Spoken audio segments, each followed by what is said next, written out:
What is a wave motion? Wave motion is a kind of disturbance that happens in a medium due to repeated vibrations of the particles of the medium about its mean position. Okay, what are the characteristics of wave motion? And the first is the definition itself, where the disturbance travels through the medium due to repeated periodic oscillations of the particle about the mean position in the medium. The point number 2 is energy is transferred from one place to another without the actual transfer of particles of the medium. Each particle passes on its energy to the adjacent particle. So there's no actual motion of the particle. Each particle receives the disturbance of the adjacent particle, and it's a disturbance which gets traveled from one end to the other end. The velocity with which the wave travels is quite different from the velocity with which the particles are vibrating about the mean position. These are the 4 characteristics that you can remember. That is enough. The waves can be classified into mechanical waves, electromagnetic waves, and de Broglie waves. It's also called matter waves. The third wave you can ignore now because you're not going to study about it this year. So it's mechanical waves and electromagnetic waves. Mechanical wave, the example is a longitudinal wave, which is a sound wave. Electromagnetic wave, an example is a transverse wave, which is also a light wave.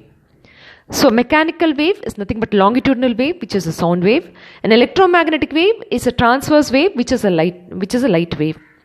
The difference between a mechanical wave and electromagnetic wave, one more difference is the particles in a mechanical wave vibrate in the same direction as the propagation of the wave.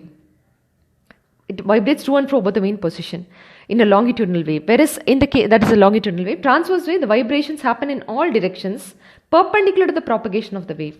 So there's a basic difference between a mechanical wave and an electromagnetic wave. That is a longitudinal wave and a transverse wave. The best way to explain a longitudinal wave is consider a container, a hollow cylinder, which is enclosed with air, and you have a movable piston on one end. If you suddenly push the piston rapidly towards the right, you will create a compression adjacent to this. A small layer of air near it will get compressed. And after being compressed, this layer moves towards the right and compresses the next layer. And then subsequently this compression gets passed on till the end. So then once the compression gets passed on to the adjacent layer, this becomes a rarefaction, compression goes here. Then this compression gets passed on. So it just travels as a series of compressions, and when you move it back, say the piston is pulled towards the left, you have a rarefaction here. So there is a compression here, and the particles from the denser medium will fill into the we can say that there is a rarefaction here and there will be a compression here, and slowly this will become a rarefaction, this will become a compression, and so then a series of compressions and rarefactions gets created so that the rarefactions travels till the end. So this is how the piston moves to and fro, which is also nothing but a simple harmonic motion. And this is how the wave propagates as a series of disturbance in the medium as compressions and rarefactions. So the particle doesn't really travel, it's only the disturbance which gets traveled as a series of compressions and rarefactions. What about a transverse wave? This was about an explanation for a longitudinal wave. Transverse wave, the best example is the string. Guitar string, when you pull it, there is a wave that propagates, and that's known as transverse wave. So the best way to create a transverse wave is using a string. Okay, so let me quickly explain basic definitions. What is an amplitude? Amplitude is the maximum displacement above the mean position of the particle when it vibrates in a medium. So what is a time period? Time period is a time taken for one complete oscillation is known as time period. What is a frequency? Frequency is the reciprocal of the time period, whose SI unit is in hertz. Is the time taken for one complete oscillation is the time period, and the reciprocal of it is known as frequency, the number of oscillations per unit second. It's also known as number of oscillations per unit second. Then what is angular frequency or angular velocity? Is 2 pi by capital T is the angular displacement by time taken. And what is wavelength? Wavelength is one wavelength is this the distance traveled by the wave in one complete oscillation is known as one wavelength. And you also know k is equal to 2 pi by lambda, where k is known as propagation constant. So and what is wave number? Wave number is 1 by lambda, is the number of waves per unit length, is known as wave number. These are the basic definitions that you should be aware of. Now coming back to the lesson. The most important formula in this lesson is velocity is distance by time. So then therefore velocity is lambda into 1 by t is mu. So velocity c is equal to lambda into mu. Very, very important formula. Where if you know the frequency, you can find the wavelength, because c is speed of light in vacuum, which is 3 into 10 to the power 8. So this is a very important formula which will help you to solve the numericals. Okay, now speed of the transverse wave. Let's talk about speed of a transverse wave. You know, transverse wave can be produced only in a string. And what is it can be produced in a string and also in a solid. Okay, what is the speciality of a string? String has got a tension and it's got mass per unit length. Small m is not just mass per unit length. Therefore, the velocity of the transverse wave in a string is proportional to root of t by m, and proportionality constant is c. So c can be taken as 1, and so the formula itself is v is equal to tension by mass per unit length. In the case of solids, what are the factors? You have bulk modulus. You have in the solid you have shear modulus. Gases only you have bulk modulus. In solid you have shear modulus and density. So velocity will be dependent on root of shear modulus by rho. So that's all. This is about transverse wave speed in string and in solid. Coming back to now longitudinal waves. This is about transverse wave. Next is longitudinal wave. A longitudinal wave, one second. Okay. So then longitudinal wave, how does it travel? It travels in gases, you know, in air. Just example is sound wave. So it travels in gases and fluids. In both of this, let's see, you have a bulk modulus k and density. Therefore, the velocity will be dependent on k by rho, root of. This is how the velocity of the longitudinal wave in gases and fluids travel. In the case of solids, you have both bulk modulus and shear modulus. So then the velocity will be dependent on bulk modulus plus 4 by 3 of shear modulus by rho. That's how the velocity of the longitudinal waves in solids. What about in rods? In rods you have a Young's modulus and a density. Therefore the velocity will be dependent on Young's modulus and density. That's all. Okay. So next coming to the speed of the sound. Let's talk about speed of the sound in gas. You know it's k by rho, we just saw it, gases and fluids. But having said that, there's a scientist Newton who said that the velocity is root of k iso by rho, where the gas inside is in isothermal condition. The speed of the sound in gas, where the gas is treated to be in isothermal condition. Isothermal condition means you all know PV is equal to RT, where T is a constant. So P into delta V plus V into delta P is equal to 0. So therefore write what is P from here, minus V delta P by delta V, cancel the V, bring it down, and this pressure itself is therefore stress by volumetric strain, which is nothing but bulk modulus. The pressure itself behaves like a bulk modulus, and so he replaced this as P by rho, and he wrote the atmospheric pressure as 1.013 in 10 to the power 5, and the density of the gas, he's considering it as density of the air, and it's given to be 1.293, and if you know this, the calculated value turned out to be 280 meter per second, which is not the right value. The speed of sound in gas or in air is 330 meter per second. So then therefore Laplace came and corrected this formula, saying that it's not happening in isothermal condition, it's happening in adiabatic, k adia by rho. So then PV is equal to RT, where T is a variable. So in that case he did PV to the power gamma as a constant. So P into gamma into gamma into V to the power gamma minus 1 into delta V plus V to the power gamma into delta P. முதல்ல இருக்கிறது அப்படியே எழுது, ரெண்டாவதுக்கு differentiate பண்ணு, plus ரெண்டாவது இருக்கிறது அப்படியே எழுது, முதல்ல டிஃபரன்ஷியேட் பண்ணு, is equal to 0. From this write what is pressure is minus V to the power gamma into delta P by gamma into V to the power gamma minus 1 into delta V. Take the gamma to the other side, gamma P, it will become just gamma P on the left side, is equal to minus V to the power gamma into delta P by V to the power gamma minus 1 into delta V. You consolidate these two. It will become just V, and bring the V down, minus delta P by delta V into V, which is the volumetric strain, and top is a stress by volumetric strain, which is gamma into P, and therefore this is nothing but bulk modulus, and so then he replaced this as gamma into P by rho, where when you multiply it with the gamma's value, which is say you know what is gamma. Gamma is Cp by Cv, and I taught you in kinetic theory lesson that gamma can be different for a monoatomic or diatomic. Different gases will have different gamma. For air, it's given that gamma is equal to 7 by 5. Okay, so then therefore, as for air it is 7 by 5. So replacing gamma 7 by 5, he got it to be 331.3 meter per second, which is the exact value it's supposed to be. This is Laplace's correction. If it's there, you can write it. Most schools have omitted this portion, but however, I've included this. So next is factors affecting the speed of the sound in gas. What are the factors? Effect of pressure. Effect of pressure. For a given gas, if you increase the pressure, you know that it's about speed of sound. We know its formula is gamma p by rho, according to Laplace. And p by rho, as pressure decreases, pressure increases, the density will increase.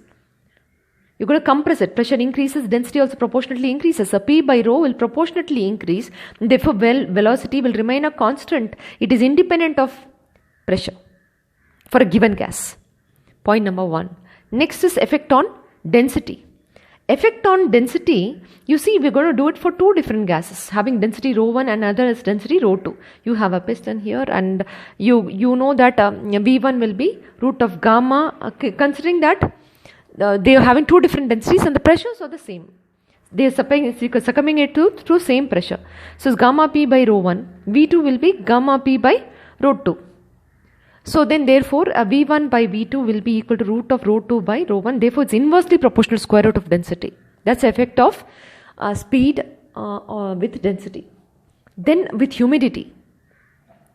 With regard to humidity, what is humid air? It has got a lot of water vapor. The presence of water vapor always reduces the density. So when you know that when the density is less, the velocity will be more. V is equal to root of gamma p by rho. When the density is less, the velocity will be more. So it tends to travel faster in humid air than in dry air. The effect of temperature. Even in fluids lesson, I've told you that the velocity or viscosity is directly proportional to root T. Viscosity also determines the velocity, right? So it's directly proportional to root T. So that's the effect of the speed of sound with regard to temperature. And that is enough. There are many other factors, but for this exam, this should be enough, okay? So these are the formulas. You should know that if supposing it's V1 by V2, it's root of T1 by T2. It's directly proportional to the temperature, root of the temperature, okay? So that's about it. So this is the first part of the lesson, okay? Next is how to represent a progressive wave, okay? I showed you a video as to what is a progressive wave, what is a stationary wave in the class. I am sure you all remember that. Okay, so then looking at a progressive wave is when which travels from one point of the medium to another point. A wave which travels from one point to another point is known as progressive wave. A stationary wave is one which remains stationary. You've seen it. It will be like this and it will just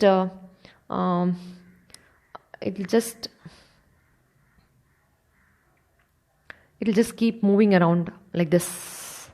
You know, remaining stationary in the same position, it will move to and fro about its mean position. A progressive wave is one which travels from one point to another point in the medium. It's known as progressive wave. And all these waves are simple harmonic motion. As you can see, they are represented by sine wave. And how to represent the displacement of a progressive wave? A displacement of a progressive wave.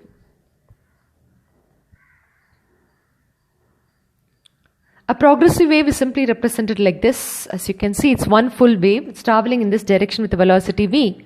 It's got a maximum amplitude a plus a and a minimum minus a about the mean position. One full wavelength is called the lambda. Let's take a point P here. At a distance when this is x here and y code x and y are the coordinates. Okay. At this point P, since it's a traveled distance x in a time t with a velocity v, or say velocity is v, you can say the time is equal to, velocity is distance by time, time is equal to distance by velocity, so time is equal to x by v. The time taken to travel from here to here is x by v seconds. Therefore, the time in here will be, supposing the time taken is t, it will be t minus x by v seconds at the origin.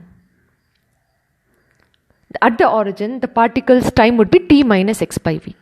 So with that, we are going to write an expression for the displacement of the particle y of x of t, which is a sine omega t minus x by v. Okay, you can even bring the omega inside and write an expression, but a sine omega t minus x by v.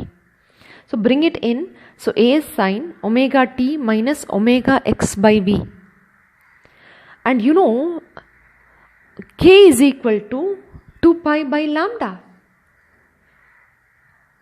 Okay, 2 pi by lambda, which is nothing but, what is omega? Omega is equal to 2, omega is, this is nothing but omega by v. Omega is equal to 2 pi by capital T. Correct? Omega is equal to 2 pi by capital T. So this can also, k is equal to 2 pi by lambda. You know, let me think. Okay, you can write it as C is equal to lambda into mu. C is equal to lambda into mu. Hence, lambda can be written as C into mu. No. Okay. Let me figure that out. Okay.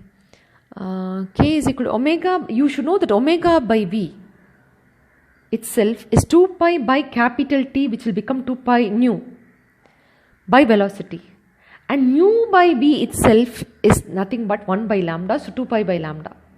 Therefore, you should know omega by v is also 2 pi by lambda, which is also k. This is also very, very important. What is it?